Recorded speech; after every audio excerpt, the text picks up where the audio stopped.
அஸ்ஸலாமு அலைக்கும் வரஹ்மத்துல்லாஹி வபரகாத்துஹு. சலாம். மெட்ராஸ் கிச்சன் இக்ராம் பாய் அல்ஹம்துலில்லாஹ்.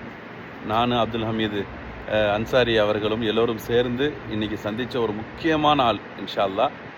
அண்ணா அஸ்ஸலாமு அலைக்கும், நல்லா இருக்கீங்களா? நல்லா இருக்கு. நீங்கள் அல்ஹம்துலில்லாஹ். உங்களை சந்திச்சதில் ரொம்ப சந்தோஷம். மாஷா அல்லாஹ். மெட்ராஸ் கிச்சன் இது கேட்கும்போதே, அதுவும் இந்த ஹரமில் வந்து மெட்ராஸுங்கிற வார்த்தை வந்து இங்கே இருக்கிற ஹாஜிகளுடைய வாய்களில் கூட மெட்ராஸ் கிச்சன் வர்றது ரொம்ப எங்களுக்கே ஒரு ப்ரௌடாக இருக்குது. மாஷா அல்லாஹ், இப்படி ஒரு ஹிதுமத்து ஹாஜிகளுக்கு நடக்குது. ஏன்னா சமைக்க முடியாத ஒரு சூழ்நிலையிலையும் அந்தந்த டைமுக்கு கரெக்டாக அவங்க சாப்பாடு வந்துடுது. மெட்ராஸ் கிச்சன் அப்படின்னு நீங்கள் இங்கே ஆரம்பிக்கணுன்ற ஐடியா உங்களுக்கு எதனால் தோணுச்சு? ஆனால் அல்லா கிருபையில் 2009 என்னோட அம்மா அப்பா வந்து ஹஜ் கமிட்டியில் வந்தாங்க.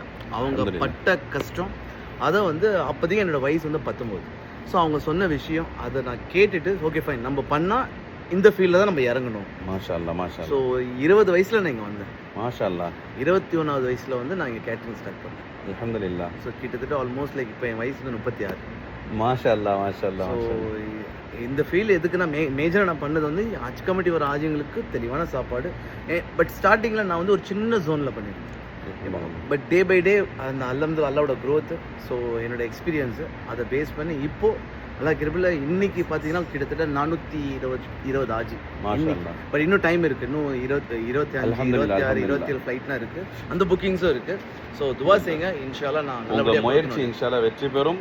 அதாவது லைசன்ஸ்டோட செய்யக்கூடிய கிச்சன் மெட்ராஸ் கிச்சன் அல்ஹம்துலில்லாஹ். இது விளம்பரத்துக்காக அல்ல, இவங்களுடைய அற்புதமான சேவைகள் எனக்கு ஆச்சரியமாகவும் இருந்தது. அதே சமயம் இவங்க பாலவாக்கம், நான் பெருங்குடியில் இமாமா இருக்கிறேன். பாலவாக்கம் சொன்னோன்னு கூட கொஞ்சம் பக்கத்தில் இவ்வளோ நியராக இருக்கீங்களா அப்படின்னு ஒன்று தான் அல்ஹம்துலில்லாஹ். ஐசோஸில் இருந்து இப்போ பாலவாக்கம் ட்ரான்ஸ்ஃபர் ஆகி இப்போ ஹரமில் இருந்து தொடர்ந்து இவங்க இன்ஷால்லா வளரணும். எல்லோரும் சப்போர்ட் பண்ணுங்கள். இந்த மாதிரி நம்மளுடைய தமிழ்வாழ் மக்களுக்கு சப்போர்ட் பண்ணுங்கள். ஹாஜிகளுக்கும் பயனுள்ளதாக இன்ஷால்லா இருக்கும். அல்லாஹ் மென்மேலும் பரக்கச் செய்வானாக. துவா செய்யுங்கள். அஸ்ஸலாமு அலைக்கும் வரஹ்மத்துல்லாஹி வபரகாத்துஹு. அல்ஹம்துலில்லாஹ்.